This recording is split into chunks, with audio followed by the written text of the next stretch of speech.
First of all, we weren't looking to sell the company. We were approached by Willie Parsons. We believe the offer that was made was a very good offer.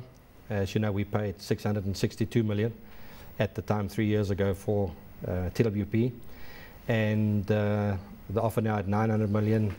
3 divisions still stay behind, which is still some earnings generators.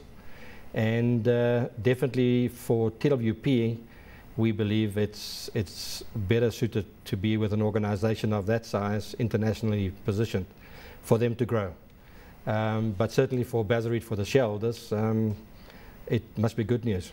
Of course, you know, the construction sector in a very different position when you initially bought TWP. You were talking about a sector that was in fact the best performing sector in South Africa. And TWP in fact was going through a bit of a rough time. You delisted it from the exchange. You're making a profit now, but at the time you were talking about cost synergies. You were talking about upscaling the business. Was it the wrong time in retrospect to be bulking up capacity? Well, first of all, we were severely criticized by our investors.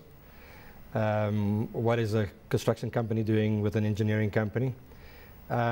It's turned out exactly what we planned because of the 2 cycles that's in different cyclical nature.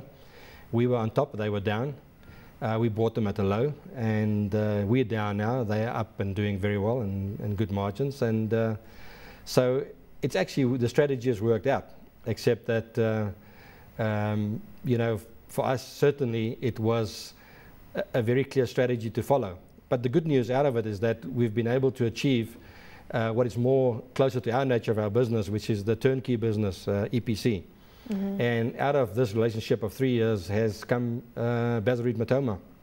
So tell us about Basil Matoma and what it means for the company going forward, because as you say, out of the TWP relationship, this you know, was born.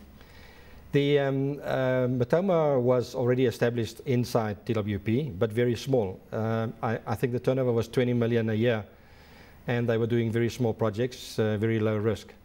And obviously, as a contractor, we are more risk or less risk averse than an EPCM company like TWP at the time.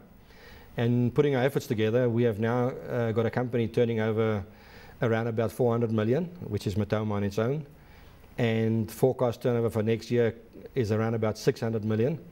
So, and it has 127 key staff in-house, which will obviously stay behind. And another 27 key professionals has been seconded from TWP, which will stay with the group and go back when the projects are finished.